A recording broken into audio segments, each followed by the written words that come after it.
Bonjour tout le monde! Bonjour, bonjour. On vous espère en pleine forme, dans le même état d'esprit que nous, quoi. Mais oui, les soft skills, ça booste!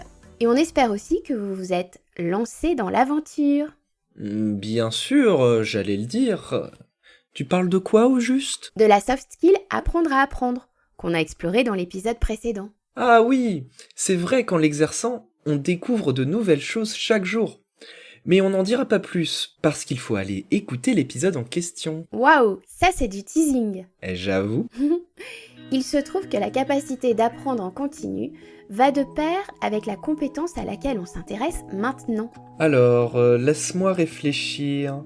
La curiosité peut-être? C'est vrai, il en faut pour développer notre soft skill cible, mais ce n'est pas ça. L'adaptabilité professionnelle? Bravo! Oh, j'y ai pensé dès le début, mais je ne la voyais pas comme une compétence en soi, plutôt comme le résultat de la mobilisation de plusieurs soft skills. Tu as raison, les soft skills jouent presque tout un rôle dans l'ajustement au changement. L'ajustement au changement, qui est l'opposé de la résistance au changement, je suppose. Oui, le mode de fonctionnement de notre cerveau, qui cherche avant tout à préserver ses ressources, explique beaucoup de choses.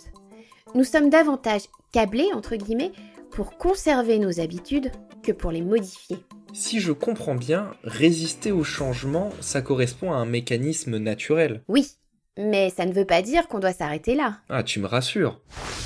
Et donc, comment est-ce qu'on va dépasser cette première réaction de rejet? Eh bien, il va falloir faire preuve de réactivité et d'autonomie.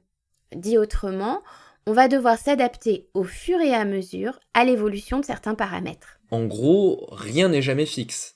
On avance comme dans des sables mouvants. Ouais, il faut pas exagérer tout de même, mais l'idée, c'est de développer notre propre mode d'ajustement. Ça implique d'accepter de ne pas tout maîtriser à l'instant T, pour un collaborateur comme pour un manager d'ailleurs, et aussi de redéfinir nos priorités en fonction des évolutions plus globales demandées. Et au fil de ces évolutions aussi, non? Si, d'où l'importance de la réactivité et de l'autonomie. Dans l'entreprise, si on veut favoriser l'adaptabilité professionnelle des collaborateurs, il faut absolument leur laisser des marges de manœuvre. D'accord. Et donc, si on pratique un management qui accompagne plus qu'il ne dirige, on fait céder toutes les digues de la résistance au changement. Ce serait trop beau. Ah, je me disais bien. Oui, c'est un prérequis, mais il faut aussi comprendre ce qui se joue quand on doit changer. Selon le type d'évolution à opérer, le changement peut venir bousculer notre façon de travailler, nos préférences comportementales, nos sources de motivation. Et nos valeurs personnelles? Voilà, On risque alors d'adopter une attitude de défense pour se protéger. exactement. Je ne suis pas sûr d'avoir bien compris. L'adaptabilité professionnelle et l'ajustement au changement, c'est la même chose? Disons que la première rend possible le second. Ça vaut peut-être la peine d'ailleurs de partager une définition de l'adaptabilité professionnelle. Oh, eh bien oui. C'est le professeur Marc Savikas qui l'a formulée. Selon lui, l'adaptabilité, c'est l'ensemble des ressources et moyens mobilisables par un individu pour explorer les possibilités, prendre des décisions et planifier des actions en vue de réaliser des objectifs professionnels. Merci beaucoup. Et parmi ces ressources, il y a les soft skills, je suppose. Absolument. Les 9 soft skills qu'on a explorés dans Culture Soft alimentent l'adaptabilité professionnelle. Je te propose d'y revenir juste après.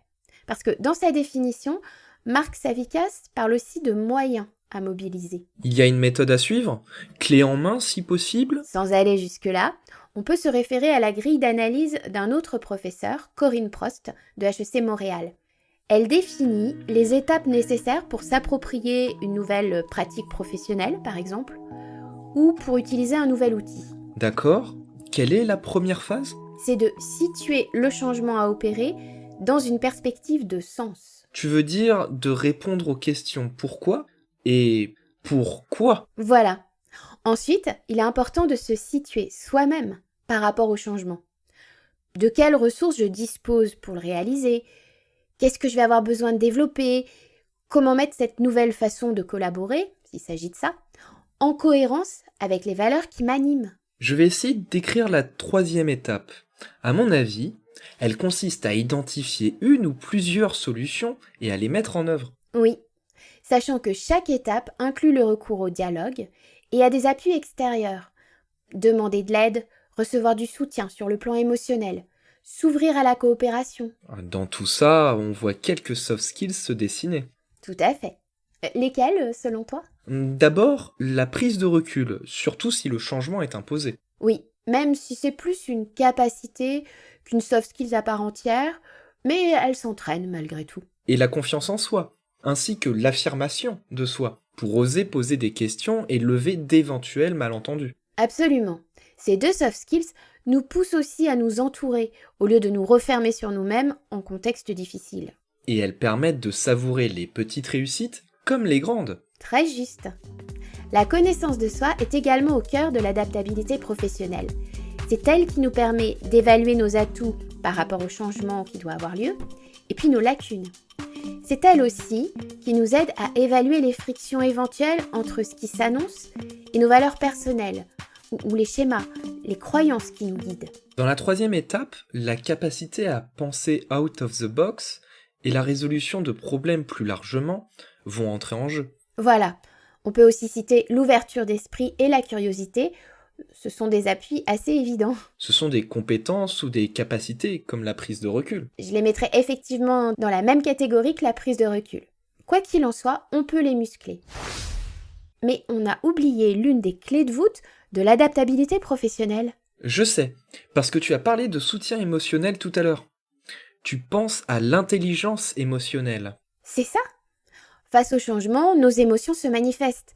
Nous devons être capables de les décrypter et de décrypter celles des autres. Pour savoir réagir à tel ou tel comportement. On vient de citer plusieurs des 9 soft skills dont on a parlé dans Culture Soft, mais si on continue à dérouler le fil, on voit bien que l'écoute et l'empathie vont nous permettre de mieux comprendre ce qui motive les actions ou réactions de nos interlocuteurs. Et donc de pouvoir adopter le même langage.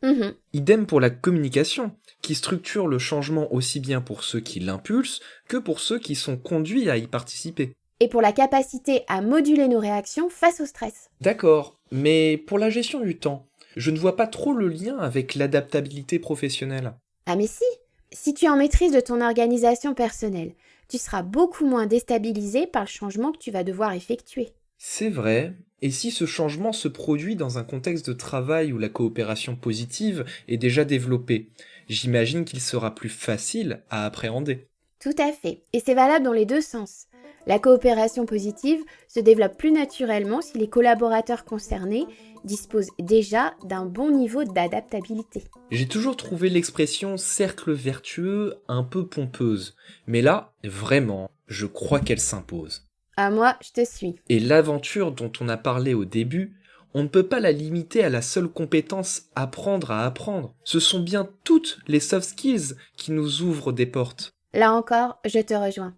Les soft skills nous permettent de nous développer au niveau professionnel et au niveau personnel aussi, même si c'est pas notre sujet.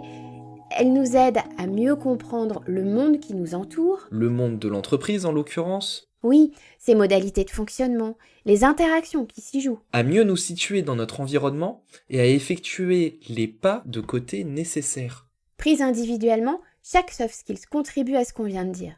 Mais c'est la mère de toutes ces compétences, l'adaptabilité professionnelle donc, qui y contribue le plus. Je ne vois pas quelle plus fabuleuse aventure on pourrait vivre. Franchement, aucune, parce qu'on peut tous l'entreprendre. Grâce à l'éventail de soft skills dont on dispose au départ et à celles qu'on peut développer. Tu as bien choisi le terme. C'est juste fabuleux. À ne pas confondre avec magique, bien sûr. C'est clair. On se retrouve très vite.